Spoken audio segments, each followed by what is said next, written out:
بچوں کو دودھ پینے کے ایام میں، یعنی پیدا ہونے سے لے کر 2 سال تک کی جو عمر ہے، ان ایام میں گائے بھینس کا دودھ نہ پلاؤ، اپنے بچوں کو جانور کا دودھ نہ پلاؤ بلا وجہ۔ اگر اللہ نے سینے میں ان کی غذا رکھی ہے تو ماں پورا 2 سال کوشش کرے اپنے بچے کو دودھ پلائے، اس لیے کہ دودھ پلانے کی بھی اپنی ایک فضیلت ہے۔ سائنس تو یہ کہتی ہے جو عورتیں مکمل دودھ پلاتی اپنے بچوں کو وہ سینے کے کینسر سے محفوظ رہتی ہے۔ آج عورتیں سینے کے کینسر میں مبتلا ہیں اور وجہ اس کی ایک یہ بھی ہے، بہت ساری وجوہات میں سے دودھ نہیں پلا رہی ہے، کیونکہ دودھ پلائے گی تو اس بچے کو بازار میں بھی ساتھ لے جانا پڑے گا، شادیوں میں بھی ساتھ لے جانا پڑے گا، اور یہاں بھی آج تو کل عورتیں ماں بننے کی شوقین تھی اور آج عورتیں ماں بننے کے بعد بھی سوچتی ہے کہ بچہ مجھے امی کہے گا تو لوگ مجھے جو بڑی عمر کی سمجھیں گے، یعنی ماں بننے کے بعد بھی میں 18 سال کی معلوم ہونا چاہیے۔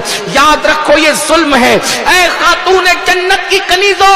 اللہ کے غیب دا نبی صلی اللہ علیہ وآلہ وسلم فرماتے ہیں جب کوئی ماں اپنے بچے کو دودھ پلاتی ہے تو ہر گھونٹ کے بدلے میں اللہ اس کو ایک نئی جان کو نئی زندگی دینے کا ثواب عطا فرماتا ہے، ایک جان کو نئی زندگی دینے کا ثواب عطا فرماتا ہے۔ اور جب عورت اپنے بچے کو دودھ پلا کر دودھ مکمل کرتی ہے تو فرشتہ آ کر اس کی پیٹھ ٹھوک کر کے کہتا ہے جا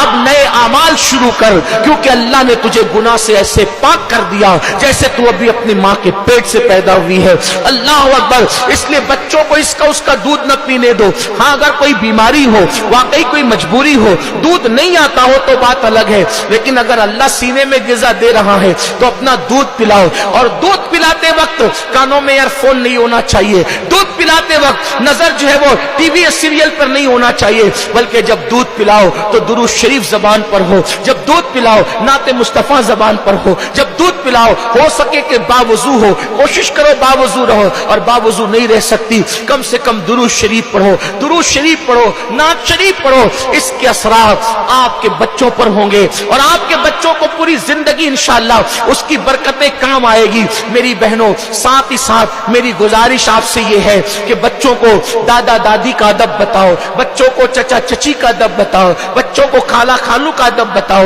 بچوں کو ایک دوسرے کے ساتھ لڑائی جھگڑا مت کرنے دو، ان کے سامنے بچوں کے سامنے یاد رکھو ہر میاں بیوی میں جھگڑا ہوتا ہے، میں یہ نہیں کہتا کہ جھگڑا نہیں ہوتا، ہر میاں بیوی میں ہوتا ہے جھگڑا، یہ گھر کی کہانی ہے، ہر گھر کی کہانی ہے، لیکن اپنے بچوں کے سامنے نہ لڑو، کیونکہ جب بچوں کے سامنے ماں باپ لڑتے ہیں تو بچے جو ہے وہ احساس کمتری کا شکار ہو جاتے ہیں، بچے مایوس ہو جاتے ہیں، بچے ڈپریشن میں چلے جاتے ہیں۔ صبر کرو، شکوے نہ کرو، تم شکوے کرو گی بچے اور بچیاں بھی شکوے سیکھیں گے۔ شکر کا ذوق پیدا کرو، شکر کا شوق پیدا کرو۔